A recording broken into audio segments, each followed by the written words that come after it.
going to talk about creativity, in particular what it means to be creative. And I have to ask really what it is for me to be creative as an individual, so I can only really give an individual perspective on what I think creativity is. So I'm going to talk to some extent about what creativity is to me. And perhaps the first thing to say is that I have a sense of being creative. And that sense is something which is very much now part of my own personal identity. It's part of who I see myself as. And in my own mind, I've always got some sort of modelling between myself and the viable system model. And so if I'm seeing myself as being creative, and it's part of my identity, then really that's something that relates to my personal System 5, that I see myself as a creative person.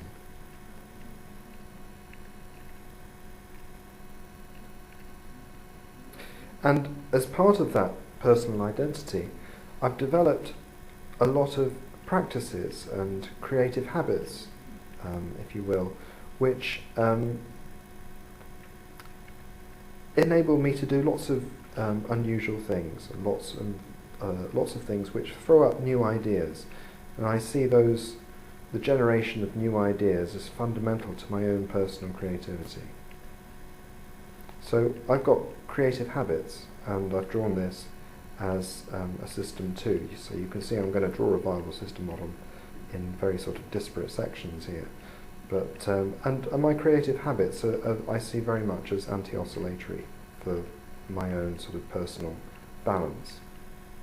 And balance is the key, because I seek to balance my creative habits and the things that I do creatively with all the other things that I have to do as part of my job, as part of my day-to-day life.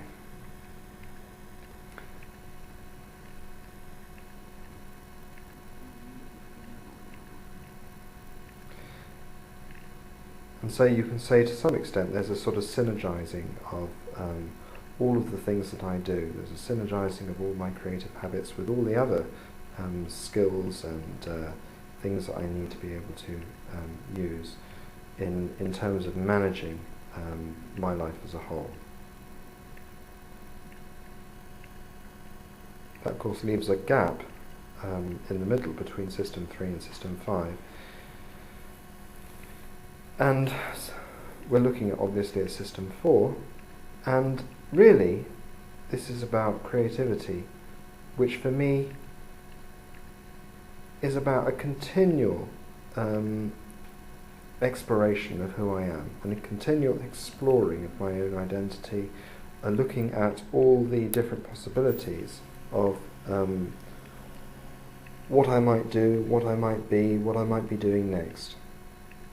And for me, the function of my own personal creativity is that it's doing that exploration bit. It's very much doing that System 4 bit.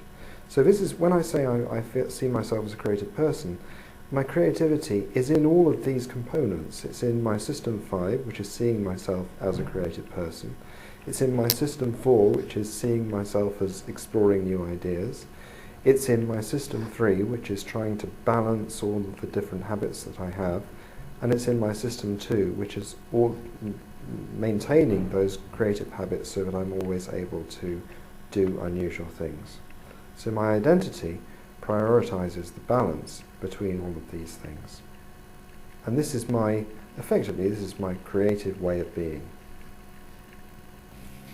So really, where I've got to with this is that creativity is a way of being. And I now want to focus on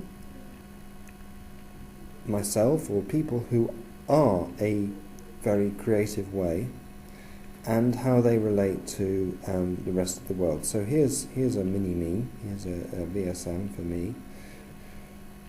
And what I'm engaging with is obviously my world. And I've drawn these two arrows to indicate that the relationship between myself and my world is determined by communications. From myself to my world, I'm reproducing my social world. and reproduce the structures that I exist in, like my family and work. But I also transform them, and I think this is, for me, this is the key aspect of creativity. And in creating new things, you change the things that already exist in the world, and hopefully, of course, you hope to make them slightly better. Now, finally, I want to focus on the fact that I haven't done this all by myself. I was, at some point, taught to be creative, and in different ways. I mean, in some ways, the tuition that I've had has equipped me with skills, for example, the skill to be artistic musically, or the skill to be critical in the way that I write or the way that I think. But I think it's a question whether I was taught, or I was taught, and how much has been simply conveyed from a teacher and how much I've found for myself. And I just want to think about, the teachers that I've come in contact with, who were also very creative people. The most inspiring teachers I came in contact with were very creative people. So here's a teacher who was also living a creative way, and here's me. And at some point I perhaps wasn't as creative or as confidently creative as I am now. And I want to think how these relate. So here's the teacher. And what's interesting is that there are different things that teachers do when trying to get people to be creative. But perhaps the most important thing that I can think with all the teachers, all the people who have inspired me, is a relationship where the person I've come in contact with becomes a model to me. They become somebody I want to be like, and I think about how they are, and I try to think how I can become like them. And there are different aspects of things that they might do to me which reveal to me how they might be. And so, for example, they might try and make me do things. They might coerce me. They might interrupt me from what I'm doing, and they might disrupt me. And they might tell me how wonderful being like them is. They might exhort a particular technique or a particular way of doing things. And perhaps, most importantly, they might read the way I am and understand what it is that they need to do to change me into being perhaps more creative. They position me in some way. And at each of these levels there is a two-way relationship. So as much as I'm being exhorted, I will test to see the different acts that they engage in, the exhortation, the disruption, the coercion. I will test to see how that works with them. What's interesting is that, of course, you don't just learn from people, but you often learn from artifacts too. You can learn just as much from a wonderful piece of music or a painting as you might from another person. And the fact is that one explanation for this is to do with the relationship that exists between you and another person, which fundamentally is a model that you'll build in your mind.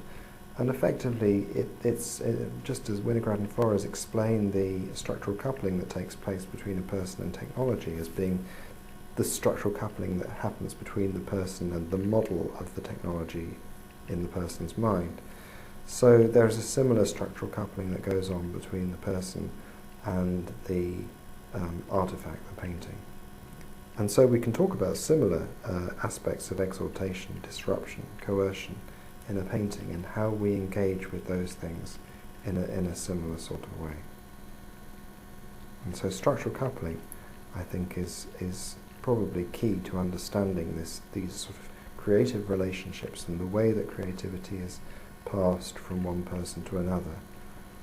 In psychological circles, of course, we wouldn't talk about structural coupling, but instead we would talk about vicarious recognition, vicarious learning, the learning through modelling of another, where that other becomes part of ourselves. That's it for now. There's much more to say, particularly about what creativity dredges up from the psyche, but I hope that was interesting.